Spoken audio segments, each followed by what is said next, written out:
Dear students, നമ്മൾ അടുത്ത ശനിയാഴ്ച നമ്മുടെ പരീക്ഷയാണ്.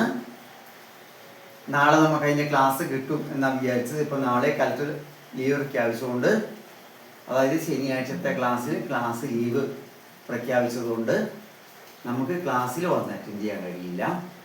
അതുകൊണ്ട് മക്കളെ ശരിക്കും ഈ വീഡിയോ കണ്ട്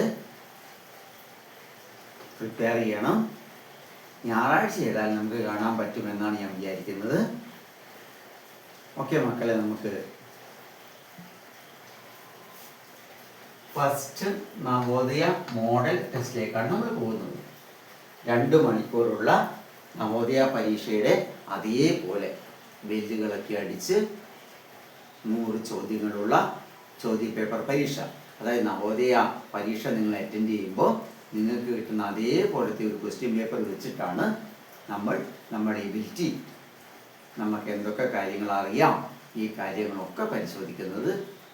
അടുത്ത ശനിയാഴ്ചയാണ് നമ്മുടെ ആദ്യത്തെ നവോദയ പരീക്ഷ നടക്കാൻ പോകുന്നത്. ഞായറാഴ്ച പേരൻസിനെ കൊണ്ടുവന്ന് എല്ലാവരുടെയും മാർക്ക് ലിസ്റ്റുകൾ കൊടുക്കും, എല്ലാവർക്കും സമ്മാനങ്ങൾ ഉണ്ടാകും. അതുകൊണ്ട് നിങ്ങൾ നല്ലോണം ആ കാര്യങ്ങൾ പഠിക്കാൻ ശ്രദ്ധിക്കണം. 1 or 2 പ്രാവശ്യം പറയുന്ന കാര്യങ്ങൾ നല്ലോണം നോക്കി പഠിക്കണം. 4 വീഡിയോകളിലായിട്ടാണ് നമ്മുടെ നാളത്തെ ക്ലാസ് തീരുക. അതുകൊണ്ട് നല്ലോണം മക്കളെ കാര്യങ്ങൾ ആലോചിക്കണം. ഈ മഴക്കാലമൊക്കെ വന്നുകൊണ്ട് നമുക്ക് 3 ക്ലാസ്സുകൾ ഇപ്പം നഷ്ടപ്പെട്ടിട്ടുണ്ട്. നാളത്തെ ക്ലാസ് നഷ്ടപ്പെടും. ഞായറാഴ്ച ലീവ് വരില്ല എന്നാണ് പ്രതീക്ഷിക്കുന്നത്. ഞായറാഴ്ച ഒരു കാരണവശാലും നിങ്ങൾ വരാതിരിക്കരുത്. ഓക്കെ, നമുക്ക് ഇന്നത്തെ ക്ലാസ്സിൻ്റെ പാഠഭാഗങ്ങളിലേക്ക് പോകാം. ഈ നവോദയ ടെസ്റ്റിൽ നമുക്ക് ആദ്യം എങ്ങനെയാണ് പരീക്ഷ ഉണ്ടാവുക എന്ന് നോക്കാം. 20 ചോദ്യങ്ങൾ കണക്ക് ഉണ്ടാവും. ഇതാണ് നമുക്ക് ഏറ്റവും ബുദ്ധിമുട്ടുള്ളത്. ഇവിടെയാണ് നമ്മൾ യഥാർത്ഥത്തിൽ പഠിച്ച കാര്യങ്ങളൊക്കെ പ്രയോഗിക്കേണ്ടത്. ഈ കണക്കിൻ്റെ കാര്യങ്ങളൊക്കെ നിങ്ങളോടും പേരൻസിനോടും ഞാൻ പറഞ്ഞു തന്നിട്ടുണ്ട്. അപ്പോൾ കണക്കിൻ്റെ കാര്യമാണ് ഏറ്റവും ശ്രദ്ധിക്കേണ്ടത്. ഇനി 20 ചോദ്യങ്ങൾ ഭാഷയുടെ ഉണ്ടാവും. ഭാഷ എന്ന് പറഞ്ഞാൽ മലയാളം. നമ്മൾ ബുക്കിൽ എഴുതിയതുപോലെ 4 ഗദ്യഭാഗങ്ങൾ തരും. അത് കഴിഞ്ഞ് ഓരോ ഗദ്യഭാഗത്തിൽ നിന്നും 5 ചോദ്യങ്ങൾ വീതം ഉണ്ടാകും. 5 ഓപ്ഷൻസ് ഉണ്ടാകും. അത് നമ്മളെല്ലാം പഠിച്ചു കഴിഞ്ഞാണ്. അപ്പോൾ ഭാഷയുടെ കാര്യത്തിൽ നമുക്ക് ബുദ്ധിമുട്ടുണ്ടാവില്ല. കണക്കിൻ്റെ കാര്യത്തിൽ എന്തൊക്കെയാണ് വരിക ആദ്യത്തെ പരീക്ഷയ്ക്ക് എന്നിപ്പോൾ ഞാൻ പറഞ്ഞു. പിന്നെ 40 ചോദ്യങ്ങൾ ബുദ്ധിയാണ്.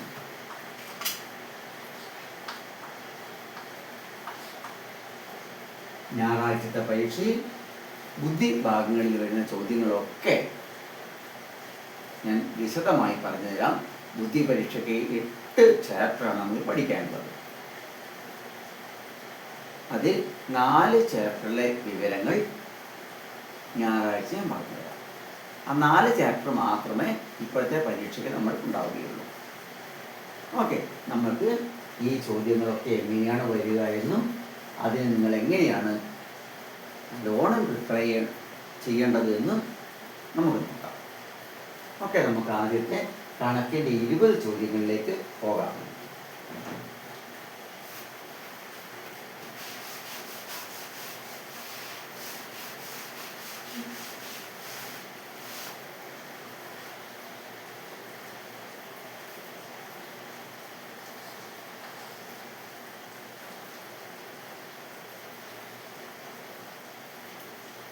സാധാരണ എണ്ണൽ സംഖ്യകൾ അഥവാ കൗണ്ടിങ് നമ്പേഴ്സ് എന്ന് നമ്മൾ പറയുന്നത് മനുഷ്യൻ എണ്ണാൻ ഉപയോഗിക്കുന്ന സംഖ്യകൾ. 0 നമ്മൾ എണ്ണാറില്ല. 1, 2, 3, 4 തുടങ്ങി 9 വരെയുള്ളത് ഒരക്ക സംഖ്യകളും 99 വരെയുള്ളത് 2 അക്ക സംഖ്യകൾ. 10 തൊട്ട് 99 വരെ, 100 തൊട്ട് 999 വരെ 3 അക്ക സംഖ്യകളും, 999 1000 ആവും. 1000 തൊട്ട് 10000 വരെ 4 അക്ക സംഖ്യകളുമാണ്. ഈ നാലക്ക സംഖ്യകൾ വരെ വരുന്ന കാര്യത്തിൽ ചെറിയ സംഖ്യ, വലിയ സംഖ്യ, ചെറിയ സംഖ്യയും വലിയ സംഖ്യയും തമ്മിലുള്ള വ്യത്യാസം ഇവിടെ നിന്ന് 2 ചോദ്യങ്ങൾ ഉണ്ടാകും. ഒരു ഉദാഹരണം ഞാൻ പറഞ്ഞുതരാം. Which is the largest 3-digit number? 3 അക്കമുള്ള ഏറ്റവും വലിയ സംഖ്യ ഏത്? 3 അക്കമുള്ള ഏറ്റവും വലിയ സംഖ്യ കിട്ടാൻ 3, 9 എഴുതി വായിച്ച് നോക്കിയാൽ മതി. ഇത് നമുക്ക് എങ്ങനെ വായിക്കാം? 999. 3 അക്കമുള്ള ഏറ്റവും ചെറിയ സംഖ്യ എത്രയാ? 1, 2, 0, 100.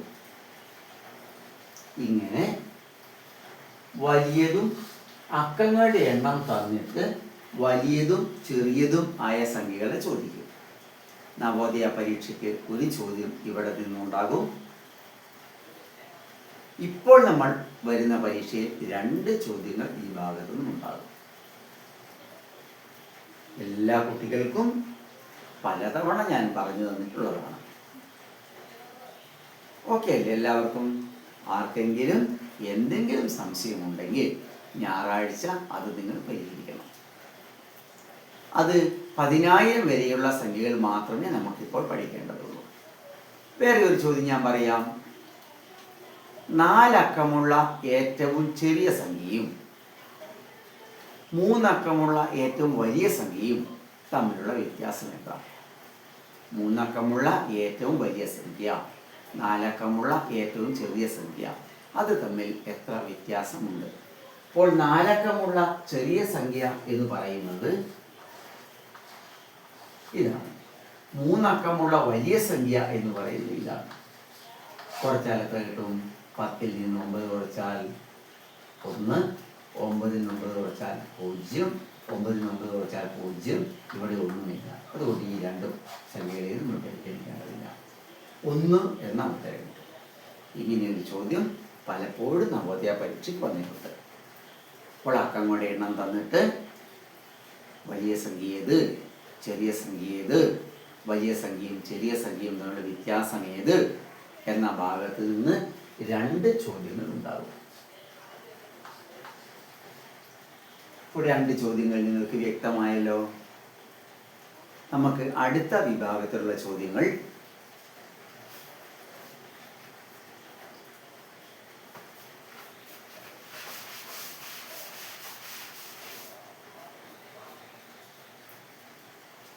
ഗുണിതങ്ങളെ കണ്ടെത്തുക എന്ന ഭാഗമാണ്.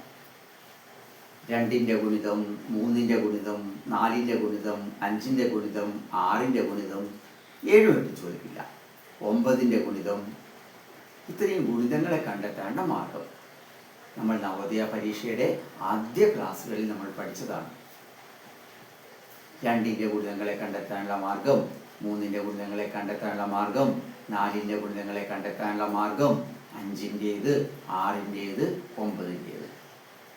നല്ലോണം ആ പാഠഭാഗങ്ങൾ വായിച്ച് നോക്കണം. അവിടെ നിന്ന് 2 ചോദ്യങ്ങൾ വരും. ഉദാഹരണം പറയാം. തന്നിരിക്കുന്നതിൽ 3ന്റെ ഗുണിതം ഏത്? 121, 106, 201, 305. ഈ തന്നിരിക്കുന്ന 4 സംഖ്യകളിൽ 3ന്റെ ഗുണിതം ഏത്? 3ന്റെ ഗുണിതം കണ്ടെത്താൻ നമ്മൾ പഠിച്ചിട്ടുള്ള മാർഗം എന്താ? അക്കങ്ങൾ കൂട്ടി നോക്കണം. ഇവിടെ അക്കങ്ങൾ കൂട്ടിയാൽ 3 4 കിട്ടും. ഇവിടെ അക്കങ്ങൾ കൂട്ടിയാൽ 7 കിട്ടും. ഇവിടെ അക്കങ്ങൾ കൂട്ടിയാൽ 3 കിട്ടും. ഇവിടെ അക്കങ്ങൾ കൂട്ടിയാൽ 7 കിട്ടും. ഇപ്പോൾ അക്കങ്ങൾ കൂട്ടുമ്പോൾ 3 6 9 വന്നാൽ 3ന്റെ ഗുണിതമാണ് എന്ന് കണ്ടെത്താൻ എല്ലാവർക്കും അറിയാം. 3ന്റെ ഗുണിതം ഇപ്പോൾ ഞാൻ ഇവിടെ കാണിച്ചു തന്നാണ്. എന്നാൽ നിങ്ങളോട് പരീക്ഷയ്ക്ക് 3ന്റെ ഗുണിതങ്ങൾ മാത്രമല്ല വരിക. 2 3 4 5 6 9 ഇതിൽ ഏതും വരാം. കൂടെ ഇരട്ട സംഖ്യകളും ഒറ്റ സംഖ്യകളും. ഇരട്ട സംഖ്യ എന്ന് പറഞ്ഞാൽ ഈവൻ നമ്പേഴ്സ്, ഒറ്റ സംഖ്യ എന്ന് പറഞ്ഞാൽ ഓഡ് നമ്പേഴ്സ്. ഒറ്റ സംഖ്യകളെക്കുറിച്ചും ഇരട്ട സംഖ്യകളെക്കുറിച്ചും ചോദ്യങ്ങൾ വരാം. ഈ ഭാഗത്ത് നിന്ന് 2 ചോദ്യങ്ങൾ നിങ്ങൾക്ക് വരാം. അപ്പോൾ 4 ചോദ്യങ്ങൾ എങ്ങനെയാണ് എന്ന് നിങ്ങൾക്ക് മനസ്സിലായി. ഓക്കെ, നമുക്ക് അടുത്ത ഭാഗം.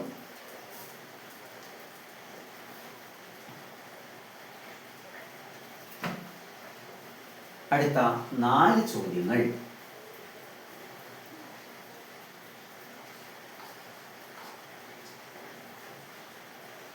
സാധാരണ കൗണ്ടിങ് നമ്പേഴ്സ്, കൂട്ടൽ, കുറയ്ക്കൽ, ഗുണിക്കൽ, ഹരിക്കൽ, ഈ 4 ഭാഗത്ത് നിന്നും ഓരോ ചോദ്യങ്ങൾ വരും. അതിപ്പോഴത്തെ നവോദയ പരീക്ഷയ്ക്ക് ഞാൻ ചോദിക്കുമെങ്കിലും ഫൈനൽ പരീക്ഷയ്ക്ക് നിങ്ങൾ 5ാം ക്ലാസ്സിൽ പഠിക്കുന്ന ബ്രൈറ്റ് കുട്ടികളാണ്. അതുകൊണ്ട് നിങ്ങൾക്ക് ഒരു ചോദ്യം ചിലപ്പോൾ വരാറുണ്ട്, ചിലപ്പോൾ അത് പ്രതീക്ഷിക്കേണ്ട. പക്ഷെ എൻ്റെ പരീക്ഷയ്ക്ക് ആദ്യത്തെ പരീക്ഷയായതുകൊണ്ട് 4 ഭാഗത്തു നിന്നും ഓരോ ചോദ്യങ്ങൾ വരും. കൂട്ടാൻ അറിയാവോ, കുറയ്ക്കാൻ അറിയാവോ, ഗുണിക്കാൻ അറിയാവോ, ഹരിക്കാൻ അറിയാവോ എന്ന് പരീക്ഷിക്കുന്ന 4 ചോദ്യങ്ങളുണ്ടാകും. ഓക്കെ, നല്ലോണം പ്രതീക്ഷിക്കണം. ഇത് നവോദയയുടെ കൊല്ല പരീക്ഷയ്ക്ക് ഒരു ചോദ്യം മാത്രമേ ഇവിടുന്ന് വരൂ, അത് നേരിട്ടാവുകയുമില്ല. അപ്പോൾ 4 ചോദ്യങ്ങൾ ഈ ഭാഗത്ത് നിന്ന് വരും. ഇനി നമുക്ക് ഭിന്നസംഖ്യകളിലേക്ക് പോകാം. ഭിന്നസംഖ്യകൾ എന്ന ഭാഗത്ത് നിന്ന്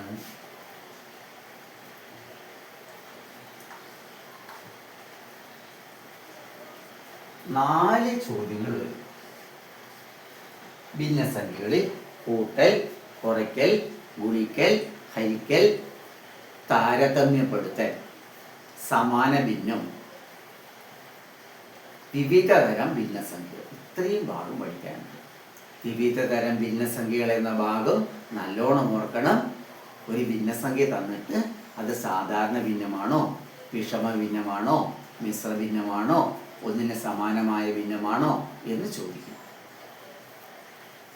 അപ്പോൾ ഭിന്നസംഖ്യകളിൽ കൂട്ടൽ, കുറയ്ക്കൽ, ഗുണിക്കൽ, ഹരിക്കൽ, അതിൽ നിന്ന് 2 ചോദ്യങ്ങൾ, കൂടെ സമാന ഭിന്നത്തിൽ നിന്ന് 1 ചോദ്യം. അതുപോലെ തന്നെ വിവിധ തരം ഭിന്നസംഖ്യകളെ കണ്ടുപിടിക്കാൻ ആ ഭാഗത്ത് 1 ചോദ്യം. അങ്ങനെ ഭിന്നസംഖ്യയിൽ നിന്ന് നിങ്ങൾക്ക് 4 ചോദ്യങ്ങൾ ഉണ്ടാകും. അതിൽ കൂട്ടൽ, കുറയ്ക്കൽ, ഗുണിക്കൽ, ഹരിക്കൽ, ഈ ഭാഗം ഞാനിപ്പോൾ ഒന്ന് കാണിച്ചു തരാം. നല്ലോണം ശ്രദ്ധിക്കുക.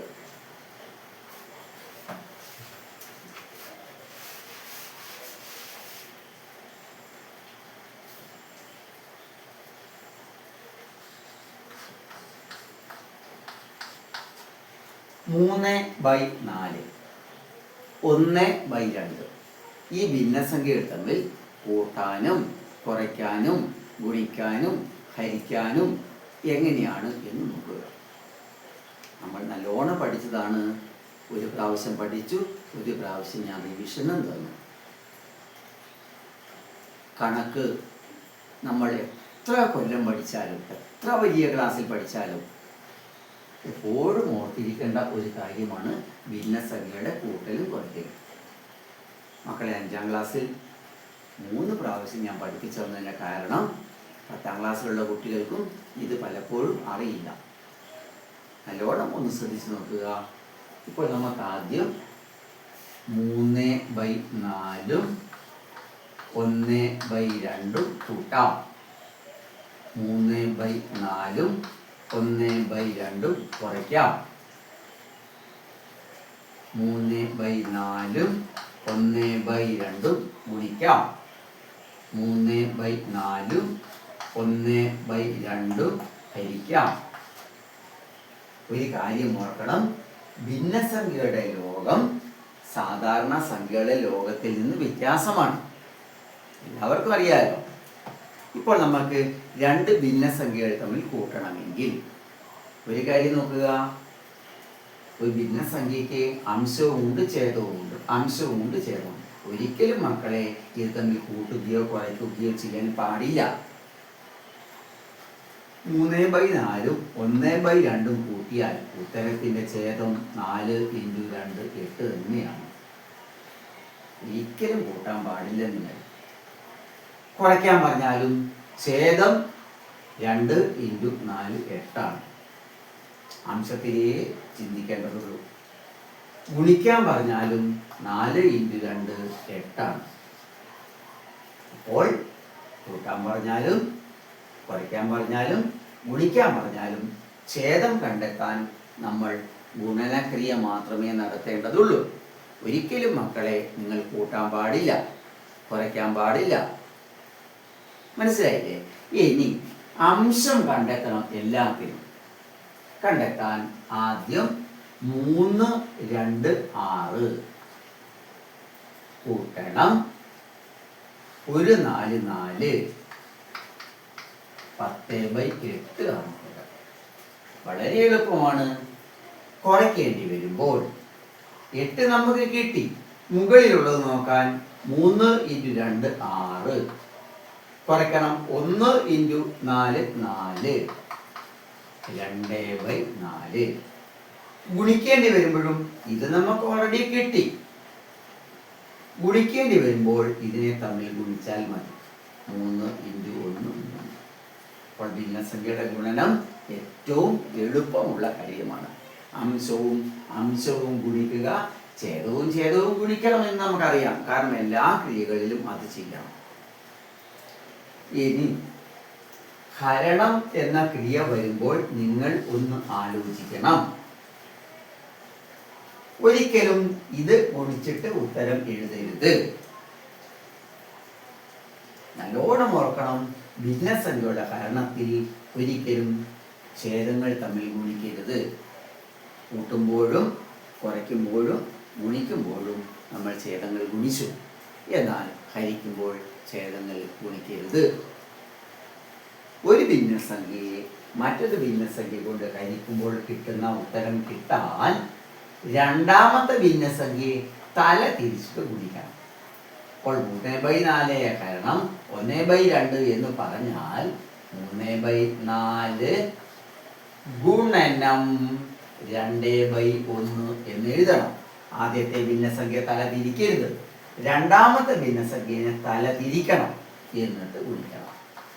3 2 6 1 4 4.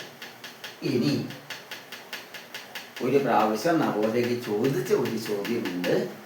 ഒരു ഭിന്നസംഖ്യയെ തല തിരിക്കാൻ ഞാൻ പറഞ്ഞു. അപ്പൊ 3/4 തല തിരിച്ചാൽ 4/3 എന്ന് കിട്ടും.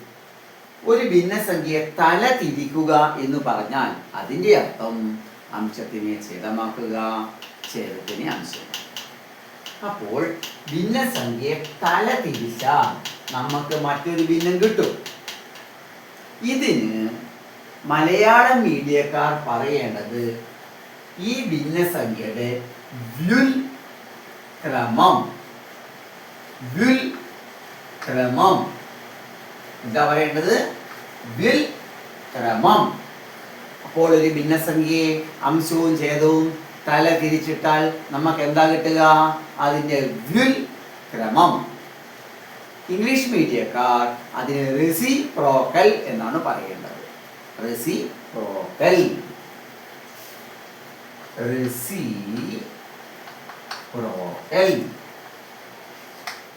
അപ്പോൾ ഒരു ഭിന്നസംഖ്യയുടെ റെസിപ്രോക്കൽ എന്താണ് എന്ന് ചോദിച്ചാൽ നമ്മൾ എന്താണ് ചെയ്യേണ്ടത്?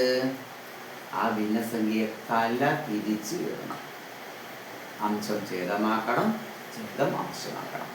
ഇനി അടുത്ത ഉറപ്പായും വരുന്ന ഒരു ചോദ്യം 4 തരം ഭിന്നസംഖ്യകളെ മനസ്സിലാക്കേണ്ടതാണ്.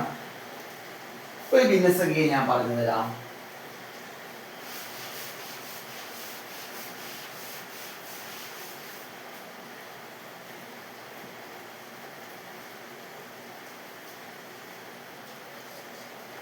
നാല് ബൈ 5. ഇത് ഒരു ഭിന്നസംഖ്യയാണ്. ഇതിന് അംശമുണ്ട്, ഛേദമുണ്ട്. നമ്മൾ അംശത്തിനെ മാത്രം പിടിച്ചിട്ട് സംസാരിക്കാം. അംശം ചെറുത് ആണെങ്കിൽ 5നെ സംബന്ധിച്ച് ചെറുതല്ലേ? അംശം ചെറുത് ആണെങ്കിൽ സാധാരണ ഭിന്നം അഥവാ പ്രോപ്പർ ഫ്രാക്ഷൻ ആണ്. അംശം ചെറുത്, പ്രോപ്പർ ഫ്രാക്ഷൻ, സാധാരണ ഭിന്നം. മറ്റൊരു ഭിന്നം നോക്കുക, 5/4. ഇവിടെ അംശം വലുതാണ്. അംശം വലുതായാൽ അത് വിഷമഭിന്നം എന്ന ഇംപ്രോപ്പർ ഫ്രാക്ഷൻ ആണ്. അപ്പോൾ അംശം ചെറുതാണെങ്കിൽ സാധാരണ ഭിന്നം, അംശം വലുതാണെങ്കിൽ വിഷമഭിന്നം അഥവാ ഇംപ്രോപ്പർ ഫ്രാക്ഷൻ. ഇനി ചിലപ്പോൾ അംശവും ഛേദവും തുല്യമായി സംഭവിക്കും. അങ്ങനെയാണ് സംഭവിക്കുന്നതെങ്കിൽ അത് മലയാളം മീഡിയത്തിൽ പറഞ്ഞാൽ ഒന്നിന് സമാനമായ ഭിന്നം. ഇംഗ്ലീഷ് മീഡിയക്കാർക്ക് അത് ഈക്വലന്റ് ഫ്രാക്ഷൻ അഥവാ ഫ്രാക്ഷൻ ഈക്വൽ ടു 1 ആണ്. അപ്പോൾ സാധാരണ ഭിന്നം മനസ്സിലായി, വിഷമഭിന്നം മനസ്സിലായി, ഒന്നിന് സമാനമായ ഭിന്നം മനസ്സിലായി. ഇനി നമുക്ക് മിശ്രഭിന്നം, മിക്സ്ഡ് ഫ്രാക്ഷൻ എന്താണെന്ന് നോക്കാം. ഒരു പൂർണ്ണസംഖ്യയുടെ കൂടെ ഒരു ഭിന്നസംഖ്യയും വന്നാൽ പൂർണ്ണസംഖ്യ അല്പം വലുതായിട്ട് എഴുതും, ഭിന്നസംഖ്യ അല്പം ചെറുതായിട്ട് എഴുതും. ഇത് വായിക്കുന്നത് 3(1/2) അഥവാ 3(1/2). അപ്പോൾ ഒരു പൂർണ്ണസംഖ്യയും കാണും, ഒരു ഭിന്നസംഖ്യയും കാണും. അംശം ചെറുത് സാധാരണ ഭിന്നം പ്രോപ്പർ ഫ്രാക്ഷൻ, അംശം വലുത് വിഷമഭിന്നം ഇംപ്രോപ്പർ ഫ്രാക്ഷൻ. അംശവും ഛേദവും ഒരേപോലെ fraction equal to 1 or equivalent fraction, ഒന്നിന് സമാനമായ ഭിന്നം. ഒരു പൂർണ്ണസംഖ്യ, ഒരു ഭിന്നസംഖ്യ, ഒരു ഹോൾ നമ്പർ, ഒരു ഫ്രാക്ഷൻ, അത് ചേർന്നാൽ മിക്സ്ഡ് ഫ്രാക്ഷൻ, മിശ്രഭിന്നം ആയി തീരും. ഓക്കെ, ഇവിടെ നമ്മൾ മനസ്സിലാക്കേണ്ട ഒരു കാര്യം, സാധാരണ ഭിന്നത്തിന്റെ വില ഒന്നിൽ കുറവ്, വിഷമഭിന്നത്തിന്റെ വില ഒന്നിൽ കൂടുതൽ, ഒന്നിന് സമാനമായ ഭിന്നത്തിന്റെ വില ഒന്ന് തന്നെ, മിശ്രഭിന്നത്തിന്റെ വില ഒന്നിൽ കൂടുതൽ. ഇനി ഇവിടുന്ന് മറ്റൊരു ചോദ്യവും കൂടി നിങ്ങൾക്ക് വരാം. മിശ്രഭിന്നത്തിനെ വിഷമഭിന്നമാക്കാനും വിഷമഭിന്നത്തിനെ മിശ്രഭിന്നമാക്കാനും. അതും കൂടി പഠിച്ചാൽ നമുക്ക് ഈ ക്ലാസ് ഇപ്പോൾ നമ്മൾക്ക് തീരും. ഇപ്പോൾ നമ്മൾ പഠിക്കേണ്ടത് മിശ്രഭിന്നത്തിനെ എങ്ങനെ വിഷമഭിന്നമാക്കാം, വിഷമഭിന്നത്തിനെ എങ്ങനെ മിശ്രഭിന്നമാക്കാം. ഈ ക്ലാസ് ഞാൻ എടുത്തു തന്നതാണ്, റിവിഷൻ ചാപ്റ്റർ കഴിഞ്ഞതാണ്. എന്നാലും ഒന്നും കൂടി നല്ലോണം ശ്രദ്ധിക്കുക മക്കളെ.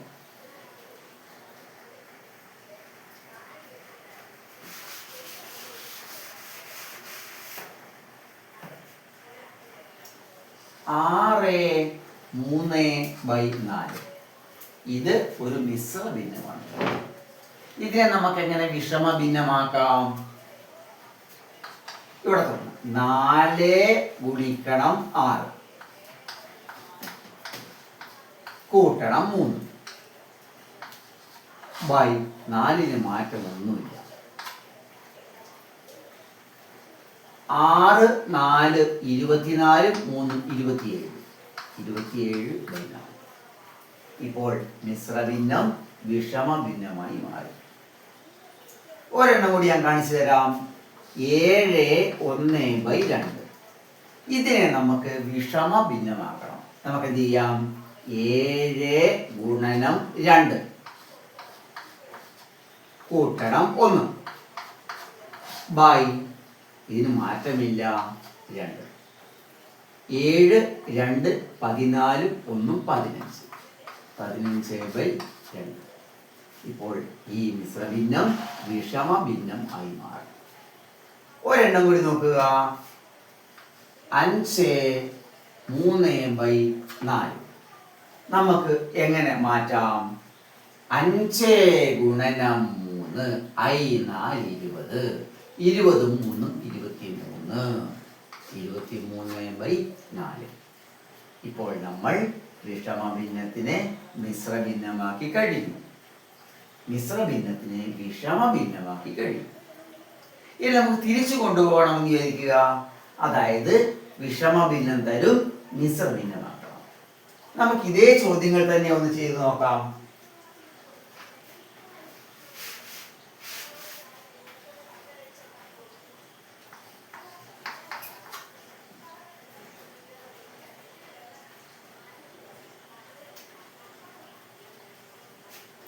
27/4 അതിനെ മിശ്ര ഭിന്നം ആക്കണം. ഏതൊരു ഭിന്നസംഖ്യയെ മിശ്രഭിന്നമാക്കാനും അംശത്തിനെ ഛേദം കൊണ്ട് ഹരിക്കണം. അപ്പോൾ 27നെ 4 കൊണ്ട് ഹരിക്കണം. 27-ൽ എത്ര 4 ഉണ്ട്? 6. 6, 4, 24. 3 ശിഷ്ടം. ഹരണഫലം പൂർണ്ണസംഖ്യയാക്കുക. ശിഷ്ടം അംശമാക്കുക. ഛേദത്തിന് മാറ്റമില്ല. 6/3/4. അപ്പോൾ 27/4നെ നമ്മൾ മിശ്രഭിന്നമാക്കിയപ്പോൾ 6/3/4 കിട്ടി. നോക്കുക, നേരത്തെ 6/3/4നെ വിഷമഭിന്നമാക്കിയപ്പോൾ 27/4 കിട്ടി. 27/4നെ മിശ്രഭിന്നമാക്കിയപ്പോൾ 6/3/4 കിട്ടി. ഇനി നമുക്ക് അടുത്ത 15/2 ഒന്ന് നോക്കാം. 15 ഹരിക്കണം 2. 15-ൽ 2 7 പ്രാവശ്യം. 7, 2, 14. ശിഷ്ടം 1. 7/1/2. 7/1/2. ഇത്രയും കാര്യങ്ങൾ പഠിക്കുമ്പോൾ നമ്മൾക്ക് 12 8 ചോദ്യങ്ങളിലേക്ക് എത്തി. അതായത് 12 ചോദ്യങ്ങൾ നമ്മൾ കവർ ചെയ്തു. കണക്കിന്റെ 12 ചോദ്യങ്ങൾ ഇങ്ങനെയൊക്കെയാണ് വരിക. മനസ്സിലായില്ലേ?